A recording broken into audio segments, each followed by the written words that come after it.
Hello, French lovers, and welcome to my YouTube channel. Today we are going to learn about the summary of the book Étranger, so stay with me.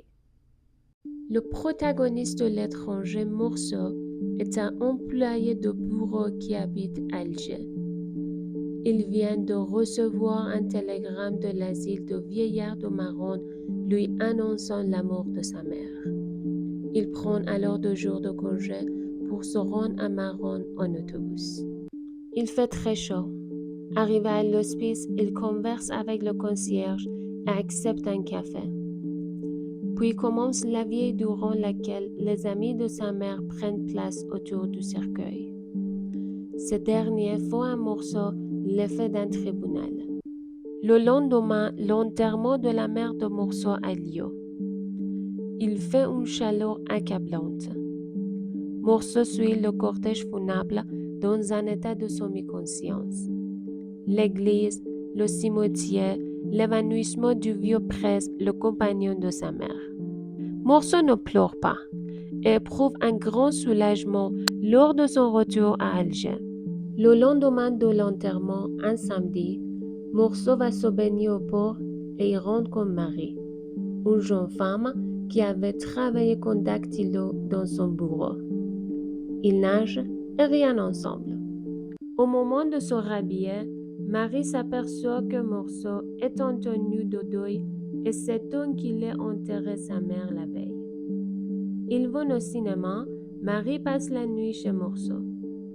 Elle part tôt le lendemain matin et Morceau passe l'après-midi sur son balcon à regarder la vie de son quartier. Morceau reprend sa vie monotone d'employé de bureau. Le soir, de retour chez lui, il rencontre dans l'escalier le vieux Salamano accompagné de son chien. Salamano est un vieux voisin de palier qui martyrise son chien. Puis il rencontre un deuxième voisin, Raymond, qui l'invite à manger. Raymond lui explique alors qu'il souhaite se venger d'une femme qui lui aurait été infidèle. Il a déjà battu, mais veut lui tendre un piège.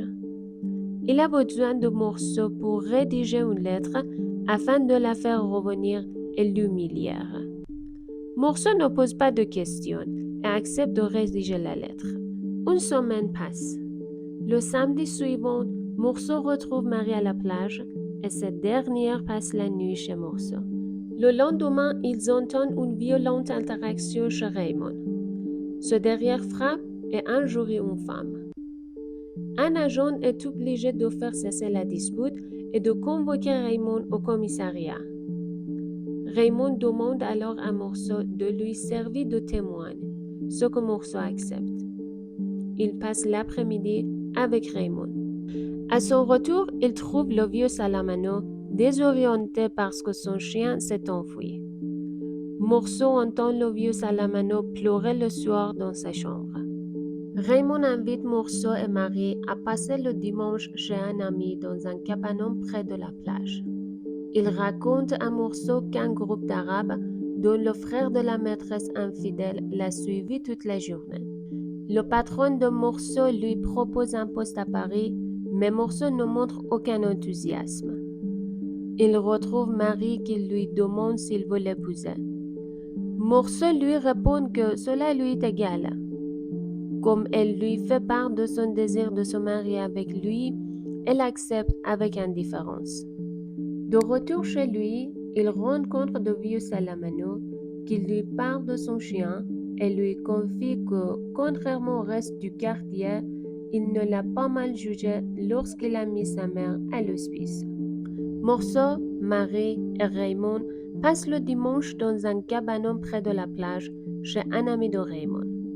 Le matin, Morceau et Marie profitent de la mer et de la plage. Après le déjeuner, Morceau, Raymond et l'ami de Raymond vont se promener sur la plage. Ils s'aperçoivent 2 Arabes dont le frère de la maîtresse de Raymond. Une bagarre se déclenche durant laquelle Raymond est légèrement blessé par un coup de couteau. Vers 1h30, Raymond et Morceau retournent sur la plage où les 2 Arabes sont encore là. Raymond, qui a amené un revolver, retirer sur son adversaire, mais Morceau l'en dissuade, et pour l'empêcher, lui prend son arme. À peine rentré au cabanon, Morceau éprouve le besoin de revenir se promener sur la plage. Accablé par la chaleur, il se dirige vers une source, mais l'arabe de Raymond s'y tient. Celui-ci sort un couteau. Pour Morceau, la suite se déroule dans un état de soumission. Accablé par la chaleur torride et aveuglé par le reflet du soleil sur la lame du couteau de l'arabe, il sort son revolver et tire 4 coups sur l'arabe. L'étranger de Camus, deuxième partie. La deuxième partie de l'étranger de Camus est consacrée au procès de Morceau. Dans le chapitre 1, Morceau est interrogé chez le juge d'instruction qui veut connaître le mobile du meurtre. Morceau reste indifférent et ne manifeste aucun regret. Le juge l'interroge également sur sa mère, mais Morceau apathique ne donne aucune réponse satisfaisante. L'instruction dure 11 mois. Morceau s'habitue aux privations de la vie carcérale. Il dort beaucoup, lit et se remémore des souvenirs. Il reçoit une fois la visite de Marie.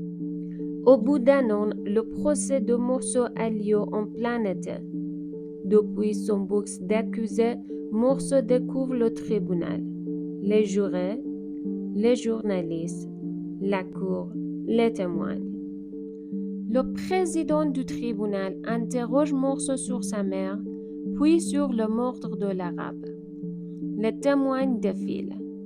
Le directeur de l'asile, le concierge qui raconte que Morceau avait pris un café à la morgue, le vieux presse. L'assistant se rend compte que Morceau n'a manifesté aucun sentiment lors de l'enterrement de sa mère. Interrogée par le procureur, Marie avoue qu'ils ont entamé leur liaison le lendemain de l'enterrement. Le procureur révèle que Morceau avait fait un témoignage de complaisance à Raymond, un proxénète, et que le crime est donc crapuleux. Morceau se sent de plus en plus étranger à son procès. On parle de lui sans jamais lui demander son avis.